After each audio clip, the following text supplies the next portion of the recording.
Good morning, Thailand. My name is Alex, and I have some news updates from around the land of smiles for you today from the Thaiger this Monday, June 17th. And we're going to get started with political news here in Thailand. Now, Thailand is facing a critical week as 4 major court cases involving top politicians could trigger a political crisis. Now, Prime Minister Srettha Thavisin, former Prime Minister Thaksin Shinawatra, the opposition Move Forward Party, and the Senate selection process are all under scrutiny. Srettha could be dismissed over a constitutional breach, while Thaksin faces charges for insulting royalty. Now, the Move Forward Party risks dissolution over its campaign to reform royal insult laws, and the Senate selection process's legality is in question. These cases highlight Thailand's fragile political climate and potential economic disruptions. Yeah, so you can see the weaponization of the lèse-majesté law, right? Thaksin Shinawatra came back from exile after 17 years, but a new charge was drummed up against him based on some statements made back in 2016, I believe, several years before his return.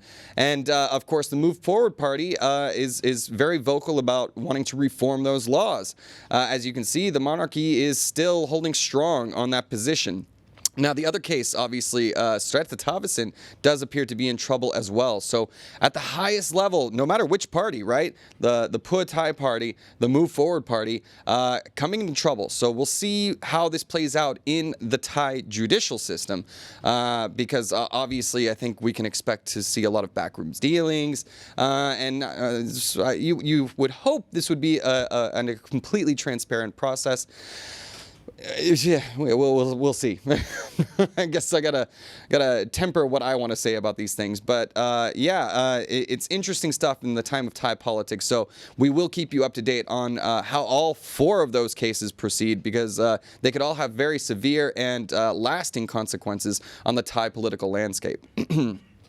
Now, moving on to our next story. So we had a pretty shocking experience. I don't know if you guys are familiar with the rocket festivals that happen here in Thailand, but there was a very serious accident that just occurred. Now, on June 16th, 2024, a rocket explosion at the annual rocket festival in Roi Et province injured approximately 30 attendees. The incident occurred at the Bangchang Bu temple during the launch of 370,000 rockets, a local cultural tradition. Now, the malfunction caused panic as the explosion led to various injuries, including facial wounds, head trauma, and limb injuries. Emergency responders swiftly transported the injured to the Pontong District Hospital, where they received immediate medical care. Authorities are investigating the cause of the malfunction to prevent future incidents, while the community rallies to support the affected individuals. Terrifying stuff, man. And, this is one of those things where safety measures and... Look, a lot of people like Asia because things get done here, right? Things get done a little more quickly. Red tape is not so daunting as it is in many other Western countries. However, there's a reason for those regulations. Like, what is it? Regulations are written in blood, right? These kinds of things happen, and then all of a sudden, now we care about safety. Fortunately, no casualties, right? No fatalities on this one, but a lot of very affected people and potentially disfigured people. As a result of this, what's supposed to be a fun, traditional celebration. But this is certainly not the first time we've had a story like this coming out of this rocket festival. I hope it's the last, but we'll see. Something has to change. Well, who knows, man? When you got 370,000 rockets ready to go off, all it takes is one bad spark, and then all of a sudden you've got an incident. So hopefully these people can recover quickly. Happy to see the community rallying around them, but they need to make sure that they put some safety measures in place so that this does not happen again. All right.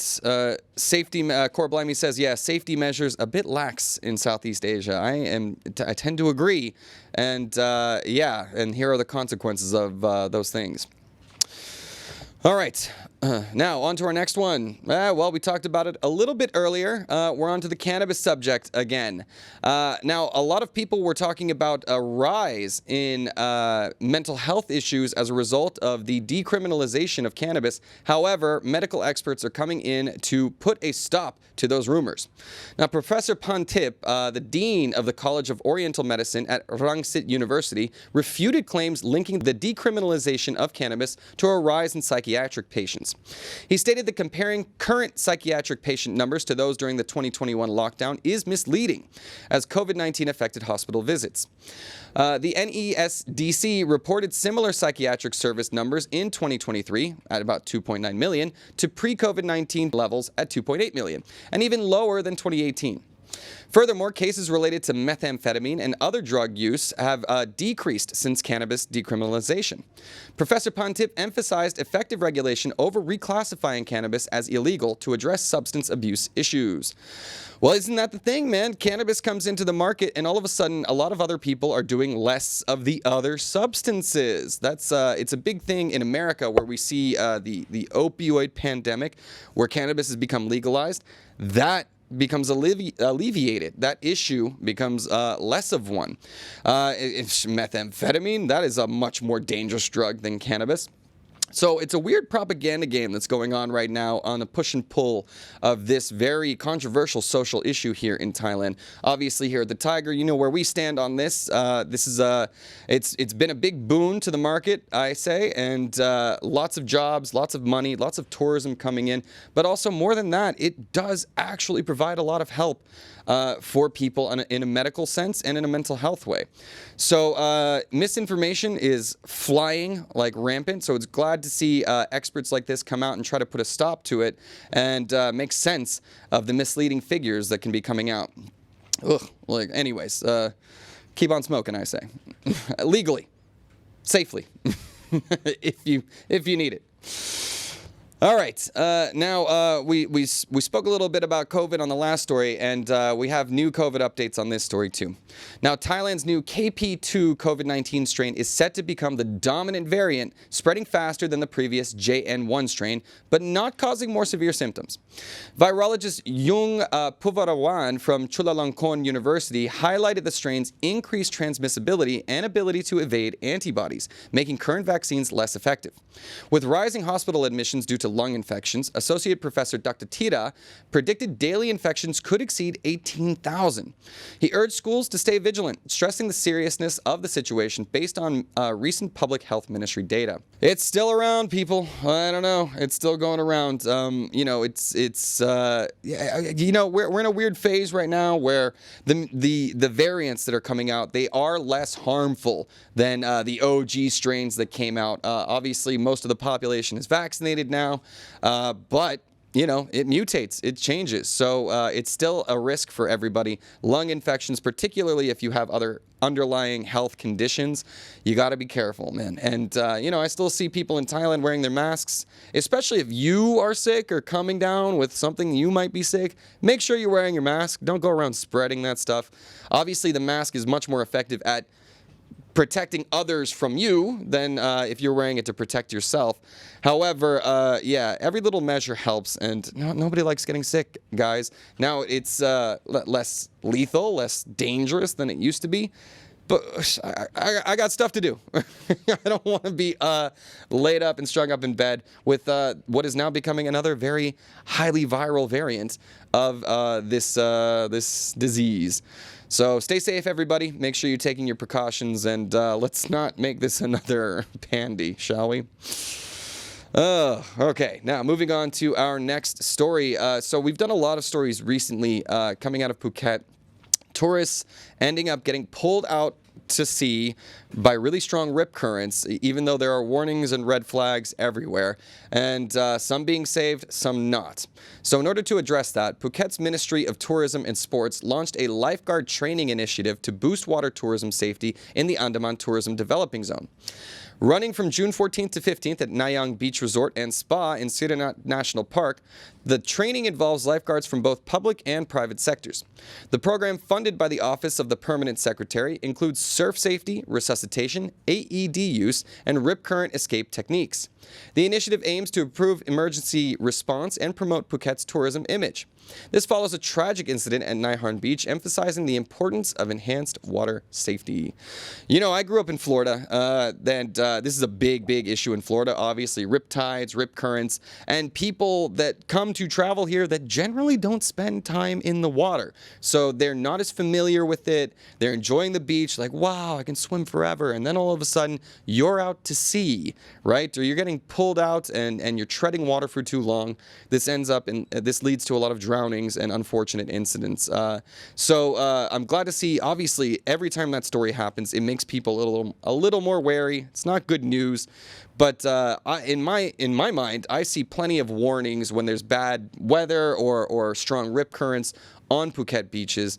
That's not going to stop some tourists from still going out there and swimming at their own risks. So happy to see they're funding this project to bring in a lot more lifeguards and safety measures to prevent any more tragic incidents. Mojo says the jellyfish. That is something that I have noticed in Phuket a lot too. The jellyfish are coming in droves. I've been stung plenty of times down there. Anyways, stay safe and make sure you're heeding the warnings of whatever the local Thai authorities are telling you about that surf. Now, finally, some happy news. Our final story of the day for Thailand, that is, before we move on to ASEAN. Now, Thailand is close to passing the marriage equality bill, potentially making it the first Southeast Asian country to legalize same-sex marriage. The bill, if approved by the Senate this month, will ensure same-sex couples have the same rights as heterosexual couples. This legislation has been in progress since 2001. Facing numerous challenges, the consolidated bill, combining proposals from various parties and civil society, was passed by the House in March and will be voted on by the Senate in June 18th. If approved, it will take effect 120 days after the publication in the Royal Gazette, granting equal marriage rights and benefits to same-sex couples. Woo! Happy Pride Month, everybody. If that isn't good news, I don't know what is. It's about time, right? And obviously, Thailand is one of those, like, all right, didn't we already do this? We haven't done this yet here. Thailand is obviously a mecca for the LGBTQ community, and I'm very happy to see it's already passed the House, right? That's the more important part. Senate, this should basically be a rubber stamp. There's no real political opposition to this concept, and it will be a massive celebration for that community, and we'll see probably a big influx of tourists and travelers maybe coming to get married in Thailand, right? Think about the wedding economy, people. This is going to be a great news for the entire community and for the world. Lovely to see Thailand, our beautiful land of smiles, leading the way on such a still controversial around the world social issue. So congratulations, and invite me to your weddings, people. I'm there. All right. Anyways, well, Damien, I'll look at your comment a little later. That seems relevant to the last one. Now, that does it for our Thaiger news for the land of smiles. We're going to move on to some ASEAN news and get around to the wider region. Now, first up, we're off to Singapore. Now, on June 15th, beaches on Singapore's Sentosa Island were closed due to an oil spill from a nearby shipping terminal. The spill occurred when a Netherlands-flagged dredger struck a stationary Singapore-flagged bunker vessel at Pasir Panjang Terminal. The Maritime and Port Authority of Singapore reported that the spill was contained, but oil patches were found on Tanjong, Palawan, and Siloso beaches. Cleanup efforts are underway with 16 response crafts deployed. Swimming and sea activities are prohibited, though navigational traffic and berthing operations at the terminal remain unaffected. This will happen. Singapore, I believe, is the busiest shipping port in the world. So an unfortunate accident that's going to lead to a bit of an ecological and environmental disaster. I hate this news. Like, it's so annoying. And so many people are affected by it, right? This affects fishermen in the area. It affects tourism in the area. And, but oil does sort of make the world go round. Hopefully they can get that cleaned up and get back to business as normal soon, but that does take time, man, and these environmental impacts are very lasting. So, we got to be careful, especially with these oil tankers. These spills leave a very lasting effect, and not to mention, you lost all the oil that could have been used for better purposes. So, anyways, keep it, get to work, Singapore. Now, we've been talking a little bit about COVID-19 today, and I have some unfortunate news to report about my own country affecting the ASEAN region. Now, during the COVID-19 pandemic, the U.S. military launched a covert campaign to undermine China's influence in the Philippines by discrediting China's Sinovac vaccine. This operation, revealed by a Reuters investigation, involved creating fake social media accounts to spread anti-vaccine sentiment and question the safety of Chinese medical supplies. Despite the U.S. military's aim to counter China's narrative, health experts criticized the campaign for risking public health and undermining trust in vaccines. The campaign ran from 2020 until mid-2021 and expanded to other regions before being halted by the Biden administration. That's not good. All right, that kind of program probably led directly or indirectly to many more COVID cases and transmissions and deaths. Now, the Sinovac vaccine, there was always talk about who has the best vaccine, who's got the right one. But, the Americans, right, AstraZeneca, Pfizer, all those ones, they weren't making that formula available to the wider world. It was still a for-profit industry. So other places like China, although I do believe their vaccine was had less efficacy than the Western ones, it's still better than nothing.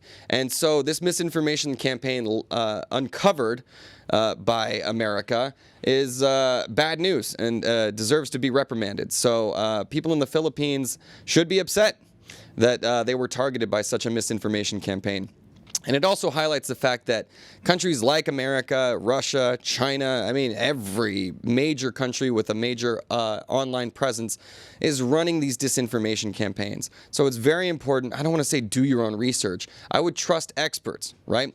It's the do your own research crowd that ends up falling for these misinformation campaigns. So it's very important to check the credentials of experts. And honestly, are you a virologist? Did you study this stuff for 10 years? I didn't. It would be exhausting to do my own research and try to become an expert on everything that is supposed to be, studied. So in my mind, trust your experts. Don't trust random accounts being set up by, who knows, the Pentagon on Facebook or whatever. So, be careful with the information you choose to consume. Mine included. All right, now our final story gets a little bit raunchy. I don't know if you guys have heard about X.com's recent new policies, but it's causing a stir in Indonesia. Now, Indonesia's communications minister, Budi Ari Setiadi, has threatened to shut down the social media platform X, formerly known as Twitter, if it does not comply with regulations barring adult content. This follows X's recent policy update permitting consensually produced adult content. Setiadi cited Indonesia's Electronic Information and Transaction (ITE) law, which carries a 6-year jail sentence for spreading pornographic content. He confirmed that a warning letter had been sent to X and that more letters would follow before a potential closure. Indonesia, a large market for social media with 24.85 million X users, enforces strict anti-obscenity rules. Yeah, it's a big thing. Obviously, Thailand, you got to use your VPN if you want to go see something like that. But Twitter, X, is global, right? It's in every country, and it has millions of users in every country. So this policy shift brought on by Elon Musk and his administration of the website is going to be controversial. Not just in Indonesia. I'm amazed I don't have a story for you about Thailand talking about that right now too. So I don't know.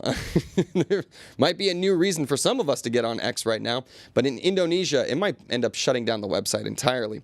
So tell me your thoughts. What do you make of X's new policy to allow some XXX on the platform?